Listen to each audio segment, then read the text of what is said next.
Sir आपका भी नाम दिल्ली दंगों में आया था, सरकार आपको भी घसीटने की कोशिश कर रही थी, काफ़ी हद तक कोशिश की, उस पर क्या कहना चाहेंगे? जैसा अभी प्रेस कॉन्फ्रेंस में ही कहा गया कि सरकार का यह कहना है कि हमने जो तय किया है उसके खिलाफ अगर कोई बोलता है तो वह राष्ट्र विरोधी गतिविधि कर रहा है। इस बात की अतार्किकता को समझना बहुत ज़रूरी है कि गांधी की स्वराज की परिभाषा यह थी कि स्वराज का मतलब हमारे आपकी तरह दिखने वाले लोगों का राज नहीं है, बल्कि जनता के पास ऐसी ताकत है जिस ताकत से वह सरकार का विरोध करेगी जब उसे सरकार गलत लगेगी। यानी स्वराज का मतलब ही विरोध से जुड़ा हुआ है। अगर मैं विरोध नहीं कर पाता हूँ इसका मतलब स्वराज नहीं है। तो हम सिर्फ उस परिभाषा को लागू करने की कोशिश कर रहे हैं और इस क्रम में इस देश में यह कहा जा रहा है कि लोकतंत्र अब सिर्फ संसद में अगर हमने एक बहुमत हासिल कर लिया वह बहुमत ही तय करेगा कि जनतंत्र क्या है। ऐसा कभी नहीं हुआ है और ऐसा होगा भी नहीं। तो यह अभी जो दौर चल रहा है जिसमें आप दिल्ली में देख रही हैं कि कोई 23 लोग या 21 लोग गिरफ्तार हैं सरकार के इस आरोप के अंतर्गत कि इन्होंने साजिश की थी हिंसा की, और वो आरोप क्या लगा रही हैं कि इनके मन में सरकार के विरोध की और सरकार को गिराने की एक साजिश पनप रही थी। अब यह हम सबको साफ हो जाना चाहिए कि सरकार को हटाना एक वाजिब गतिविधि है, जायज़ गतिविधि है।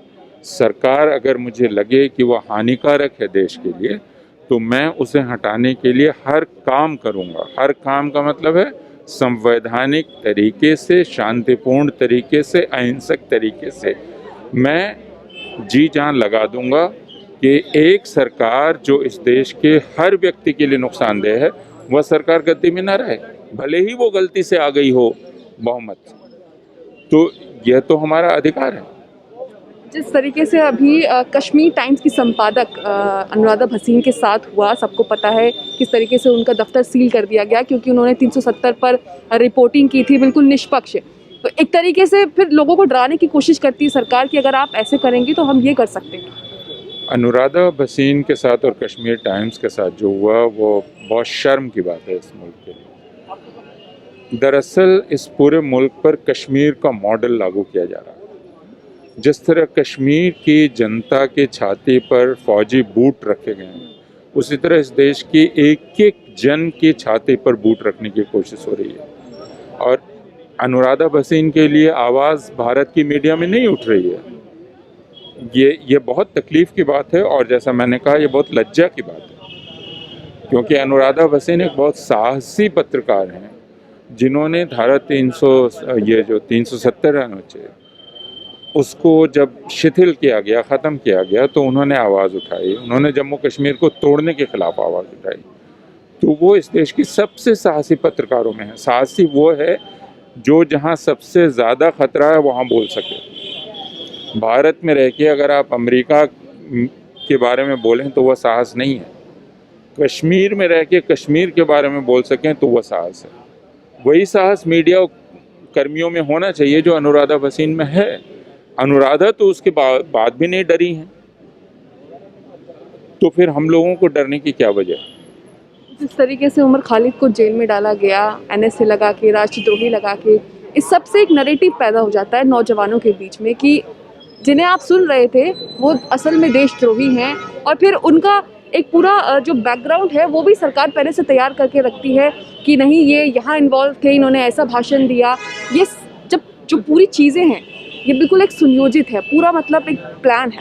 हाँ, यही तो हम कह रहे हैं कि यह सुनियोजित तरीके से किया जा रहा है। उमर खालिद जैसे लोगों के खिलाफ पिछले 5 साल से यह अभियान चलाया गया और उमर खालिद लगातार खतरे में है। आज वो जेल में इसी वजह से हैं। उनकी जान कभी भी जा सकती है, क्योंकि उनके बारे में जिस किस्म की बदनामी की गई है, उनको जिस तरह से चित्रित किया गया है, उसमें कोई भी सामान्य व्यक्ति बहकावे में आ सकता है। और एक ऐसा ही व्यक्ति बगल में ही कॉन्स्टिट्यूशन क्लब के सामने आके उसने उस पर गोली चला दी थी। तो लेकिन यह जो मुजरिमाना काम है, इसको करने में मीडिया ने बहुत बड़ी भूमिका निभाई, टेलीविज़न चैनल्स ने, उन्होंने वो प्रचार किया। तो सरकार है और टेलीविज़न चैनल्स हैं, दोनों को समझने की ज़रूरत है। तो ये थे प्रोफेसर अपूर्वानंद, जिनसे हमने बात करी जिस तरीके से सामाजिक कार्यकर्ताओं को जेलों में डाला जा रहा है। उमर खालिद भी हैं और कई ऐसे सामाजिक कार्यकर्ता हैं जो सीए के दौरान बहुत एक्टिव रहे, लोगों को समझाने की कोशिश की, धरना प्रदर्शन किया और उन्हीं को चुनकर अब सरकार दिल्ली दंगों में ही उनको फंसाकर अंदर कर दे रही है। न्यूज़ मैक्स के लिए कैमरामैन फयाज हुसैन के साथ मैं।